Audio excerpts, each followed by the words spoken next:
mortal godlings? Well, as you know, I live in North Florida. And it's due to snow, possibly sleet and ice this evening. So it's officially cold day in hell.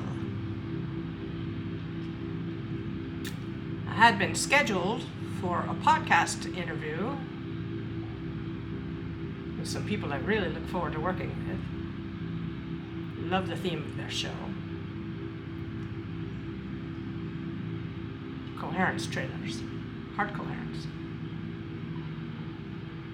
And they were unfortunately pulled away. Life is so full of exigencies at the moment. And I decided to do anyway the interview I had been preparing for, since I'm all dressed up and have nowhere to go.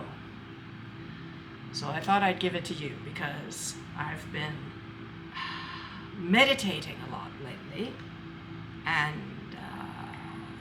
really concentrating on making myself more perfect to deliver this message. And so I'm having a particularly good spiritual day, despite everything that's going on. Perhaps because of. There's nothing going on in the world, let me just say this to you now, that is worthy of disturbing your peace, which is priceless. So I want you to put yourselves first, please. And I'm just going to kind of free flow this, because I normally look for cues from interviewers. Let it all fall into the hands of the divine, as it is anyway, and just go with it. So let's start here. The truth, with a capital T, truth, is unity. Everything else is just dreams. That being so, and I assure you it is, the only relevant question then is, how lucidly are you dreaming in the dream of the world? Why is that important is because only a lucid dreamer can change the dream, and the earth, the world, venue needs a lot of change just now. So let's talk briefly about what lucidity is. First of all, I want you to think that understand that there are at least two interpretations of every word, or most words. One, the mundane, to which you are conditioned to lean, so you understand everything in the context, everything you hear in the context of the mundane, the world's meaning of the words. And then there's a spiritual interpretation, which you have to consciously reach for. So I'm going to try to choose words that are that cut through the conditioning of the world to give you the deeper spiritual meaning I'm after. Lucidity.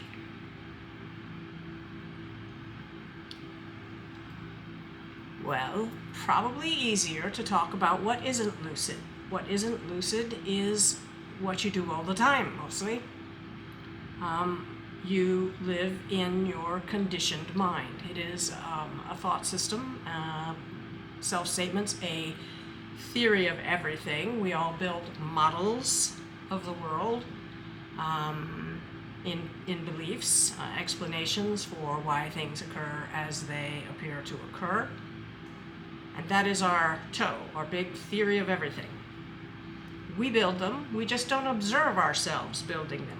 We build them in the course of making inferential leaps based on what happens in our lives, motivations other people have, etc. The expression, "that's what you get," comes to mind, because we tend to say, well, that's what you get when this is the conditioned mind. It is something we build as consciousness.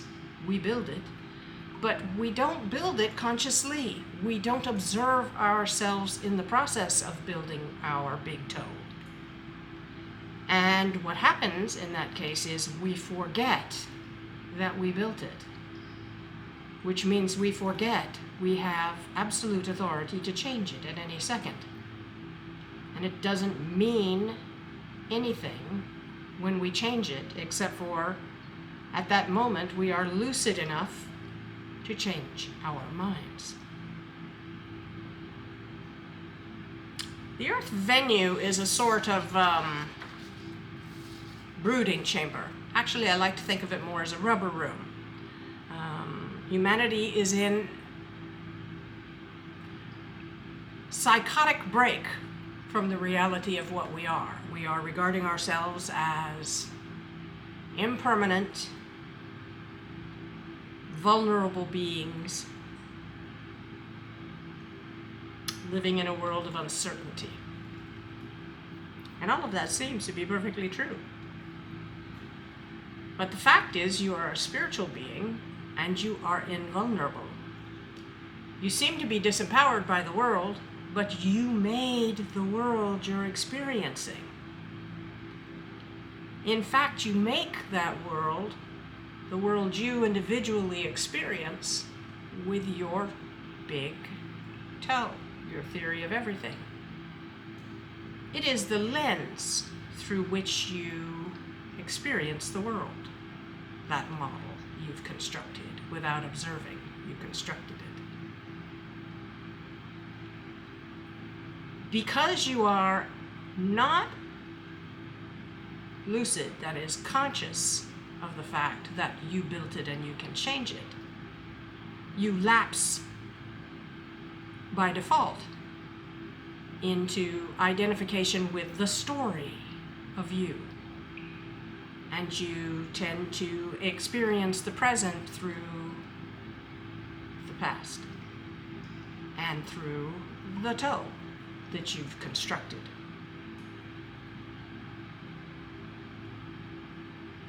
Lucidity is when you're in that state of lack of lucidity. Unconsciousness is when you are in that state of reacting unconsciously through your toe, your theory of everything.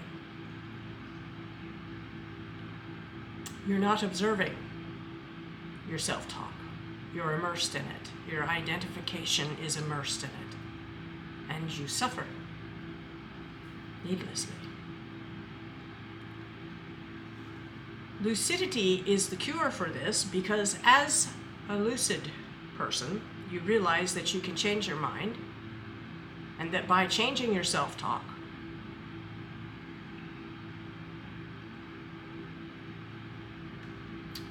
you become the curator of your experience in the world. The world you think you see outside is a projection of your self-talk and your belief systems as filtered through the lens of that belief system. You are an eternal godling with all the power of God, and you are here in this environment which is conscious, it is aware, and it protects you from your rash utterances by slowing down rash utterances and thoughts, by slowing down the rate at which you are able to manifest things, because as a godling you can manifest anything you thoroughly believe in, or decree, or will to be. And a lot of times you're doing that unconsciously, and you're creating more catastrophic experiences and conditions for your physical selves to have to manage. So, lucidity allows you to take charge of what you say to yourself and about others and about situations. So you stop manifesting things you do not will. And this is why, if Michael says to me, if you want your words to have power, you have to first cull from your speech and your thoughts all the words you would not will to empower. the earth venue is protecting you. And as you become more lucid and more circumspect and in control of what you say and you think, earth venue changes the physics in your local verse environment so that what you will and speak and think comes into manifestation more quickly. In order for this to happen, you have to do two things. You have to be lucid, so you don't keep creating devastating consequences of the words you think and speak, and you have to perfect your benevolence. That means all those people that you're angry with or scared of or hating, you have to stop doing that, because no matter how misguided they may or may not be, they are godlings as well. They are maybe deeply unconscious in their identification with their story and their belief systems, but they are godlings and they are sovereign, just as you are.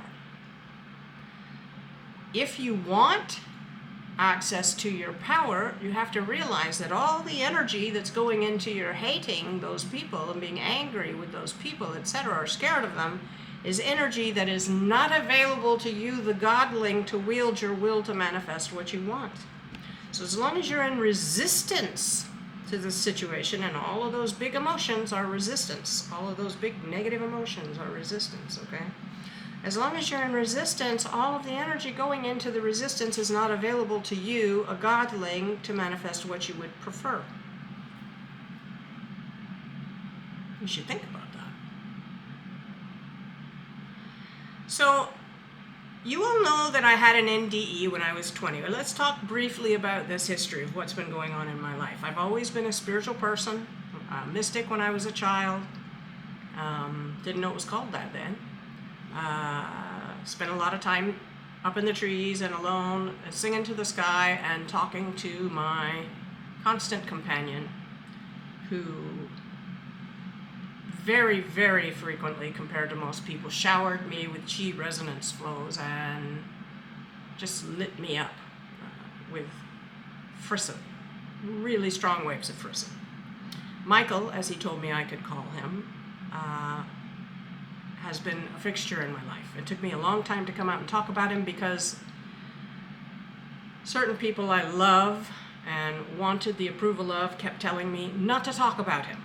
And so for a very long time, I was marginalized and didn't have enough confidence to come out and talk about this. And more's the pity. But we're past that now. And the reason to come out about all of this now is because the world needs to shift identification away from lack of lucidity and being identified as the character they play in the dream of the world, the temporal self, under constant threat of loss and death. They need to shift away, we need to shift away from identification to that, to identifying as the consciousness itself, conscious of itself, observing its self-talk, designing its belief system, supervising its mind, rendering the palette of its subjective experience. We need that shift because things are happening very rapidly, as about half of us, a little less, have wakened enough that Earth Venue has shifted her physics so that things materialize more rapidly. And if you allow yourself to lapse into fear and angry talk, being a more empowered godling, because you've been on the path a while longer and you've cultivated your benevolence, you, however, can lapse out of benevolence and have some really strong consequences in the way things unfold in the venue that you will not want to experience, much less to later realize you helped to precipitate. So you have to master your mind. You have to master your mind, and you have to be aware of yourself in the process of doing that. And it has to be constant. This is lucidity in the dream of the world. Then you have authority. Well, you have access to wield the authority you had all along to create your experience. You're no longer disempowering yourself by blaming the world you made with your self-talk for making you unhappy, which is really funny.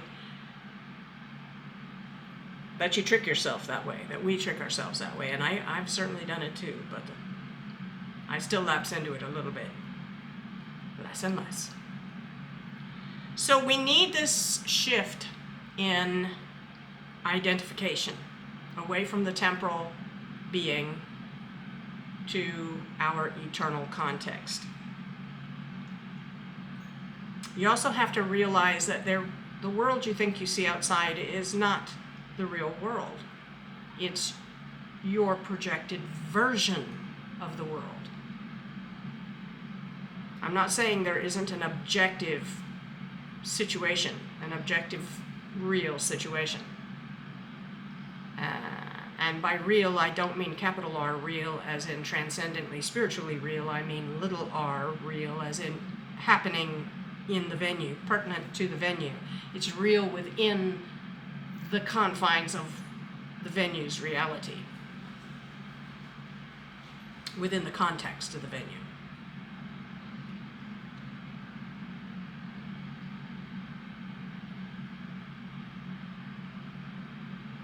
I came through many years of difficulty in order to be rebuilt. When your higher self, which is what Michael is, he uses the term daemon, when your higher self wants to use you to a particular end, they have to remodel your belief system, your big toe, so that it can accommodate a larger perspective, the larger perspective for which the guide wants to use you, the higher self, the HS.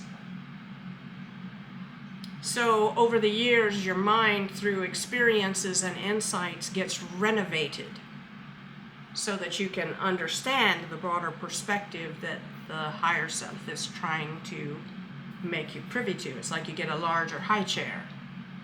You're the baby at the table, and you get a larger high chair. You can see a little further. Broaden your perspective. So over the years of my life and the things that have come and gone from my life, things that I used to think made me, according to the story of the world, unfit and useless because I was barren, because I had been ruined at a young age, no fault of my own. But the world taught me to think, oh, you can never be the princess, and you're just a barren woman, and nobody's ever going to want you, and you're worthless and unworthy. And over the years, that very much colored my experience, because that was what I was saying to myself. But it occurred to me about 2 years ago that, in fact, all of those experiences made me perfect to deliver this message. Well, I was perfect to begin with. We all are. Your story inside the world venue or any venue does not define your perfection, cannot in any way even embrace the truth of your perfection. But I realized that my experiences actually made me not only worthy to deliver this message, but the perfect one to deliver it. So I've gone through stages where I would very rapidly grow and redefine identity.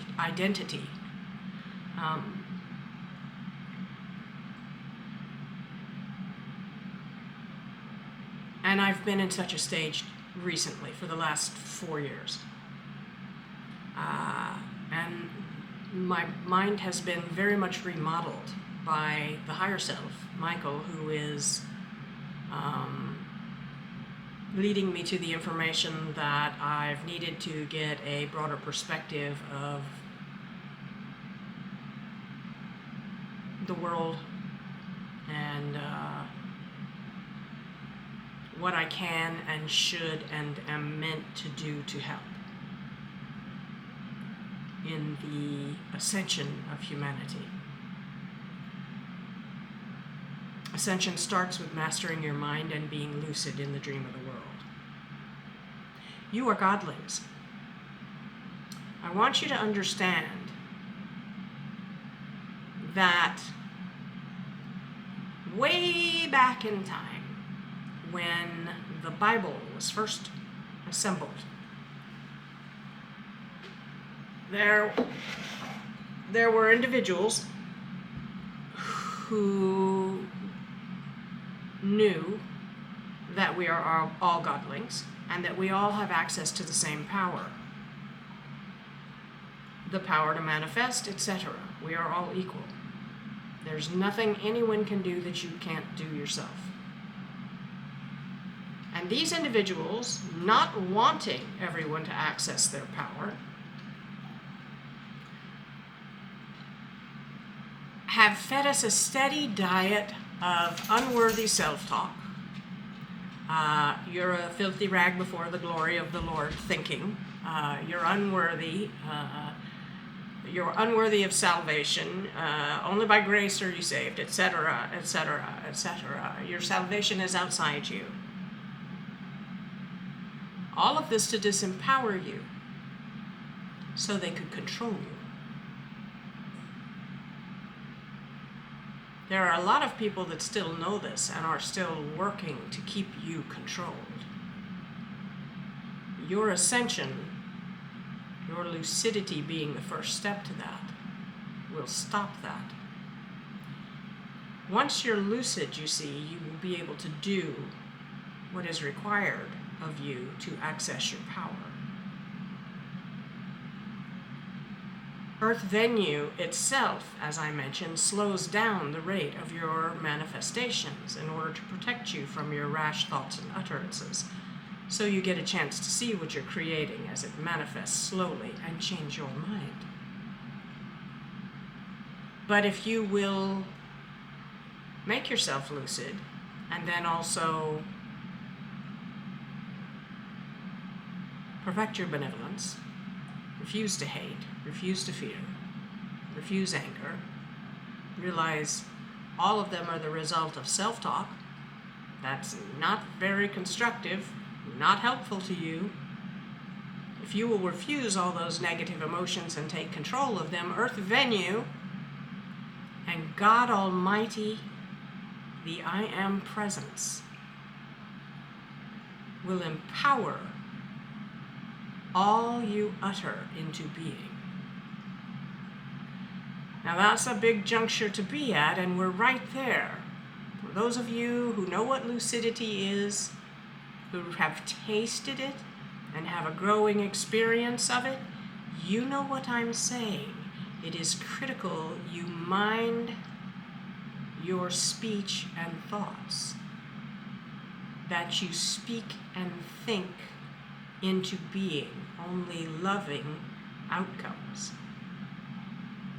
Because Earth Venue has already changed her formulas for you, and so what you have to say is highly empowered. Please be mindful of this and direct your attention is critical. Direct your attention to what you will to manifest and increase in the world. Direct your attention to what you intend. I hope you're listening. To those of you who don't quite know what lucidity is yet, I recommend my book, Rise in Lucidity and Master Anxiety. That's available at our website, our store, crackedpotpublishing.com. And we're writing the first sequel to that now, Master Your Mind and Ascend.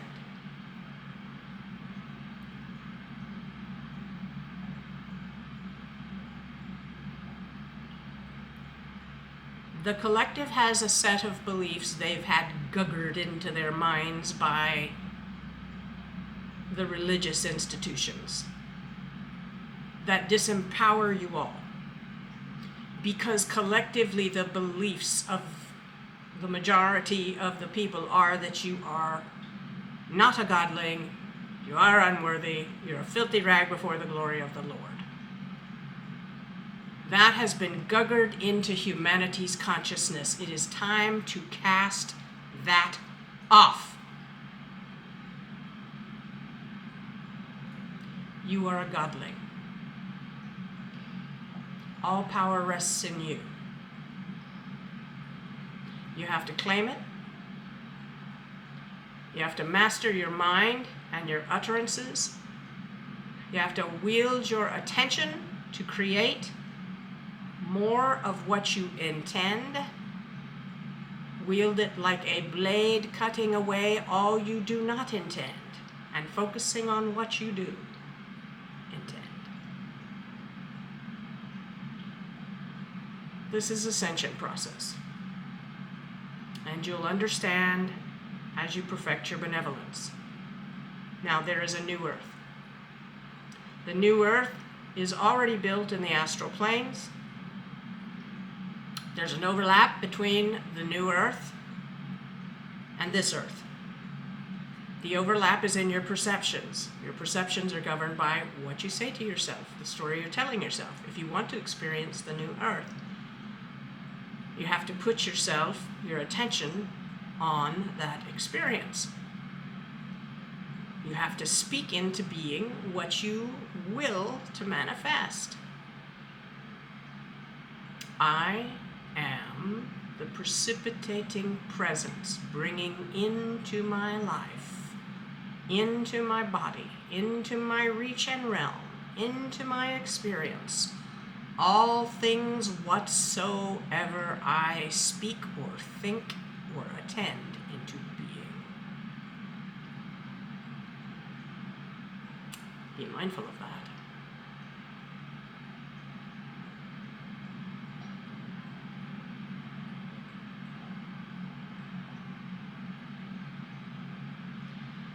The new earth, people my age may mostly never experience in the form they presently occupy. They will enter it in a more refined form by way of this one falling away, the physical form here falling away. But the form that you move into as you move into the new earth will seem absolutely more real than the one you're in now, and it will be much nicer. There's no comparison, really.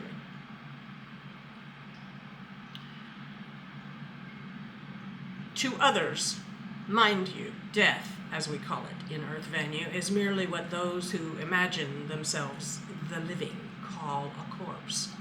There is no death. You drop a form when it is worn out, and you move into your eternal form. And Earth Venue has such an arrangement. Other venues you can come into and leave from simply appearing to disintegrate as you change your frequency, vibration, and leave the perceptions of those at the lower frequency. Nothing has happened to you. You've just begun to vibrate like the so-called dead do at a different frequency, so we here, the so-called living, do not perceive them. You want to get into the real earth, the new earth rather? It is the real earth because it's the eternal earth. Change your mind. Mind your mind. Master your mind. Wield your attention. Be lucid. Now it takes practice. But if you want some help with this, and you'd like to be with me on this journey as Michael renovates my understanding more and more, it's happening at a much faster rate now, and you'd like to work with me, you can schedule time with me to work on your own self-talk and limiting beliefs which are keeping you estranged from your godly estate. And you can do that by signing up for sessions with me. I can do a tarot reading for you, or we can or we can do that and work on coaching you on where your limiting beliefs are that you're not conscious of, that you're not observing that they are limiting you. And you can sign up for that at, again, crackedpotpublishing.com. At the bottom of the homepage where it says The Dream of Awakening and Consult the Lucid Oracle. Sign up there. And anybody who wants to sign up for like monthly sessions ahead of time, you'll get a discount on that. Depending upon how much of a discount depends on how many sessions you book ahead of time. And you do not have to pay for them all at once. You can pay for them in monthly installments through the store's Shop Pay plan. Enough of that.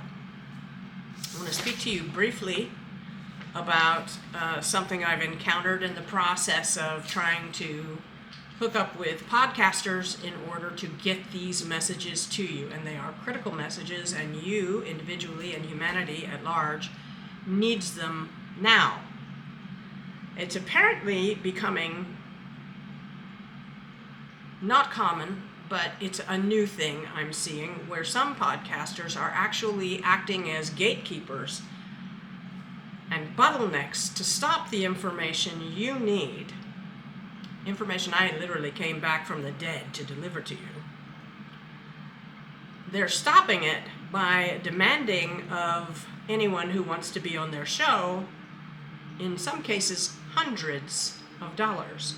And if you have any materials that you're promoting, like my book, which is not even $10, or my fiction series, all of which are under $10, or sessions with me, which are not expensive, very approachable, exacting a couple of $100 from someone. Writers write books and we don't get paid very much, but exacting a couple of $100 from someone in my position is simply, at this point, an unsurmountable hurdle. And it presents an ethical problem for me. I feel like in the process of trying to enrich themselves, these podcasters who are doing this are standing in the way of humanity's evolution so that they can make more money. These people that I'm thinking of right now, and I won't mention any names, actually said they want a piece of whatever products I'm selling, meaning my books and my sessions, in order to host me on their show. I have a serious ethical problem with that. They are stopping you from getting information I came back from the dead to give you almost completely free when you consider how low I'm charging for this information. I'm not charging for the information at all. I give you in my podcast, when I do an interview, I give you anything and everything that anybody could want from me. Details. I don't hold anything back because it's about helping you and humanity. That's why I came back. But if you want the book so that you can refer back to it often, then you're charged for me having to write the book and take the time to do that. It's not the information I'm selling at all. It's the time it took for me to compile it so that you could re-reference it at will. You need that when you're growing, when you're spiritually evolving. You need to be able to go back and review. What was it she said about whatever? You need to be able to have that. And that's why I do these podcasts too, because on my own channel, I want you to understand the concepts. I'm not trying to hold anything back and make you pay for your spiritual evolution.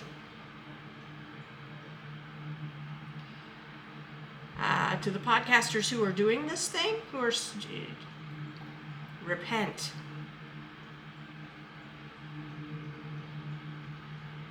If you're thinking of doing this kind of thing, when your viewers realize that you were blocking them from the information they needed, I do not think they're going to trust you anymore. Might want to think again.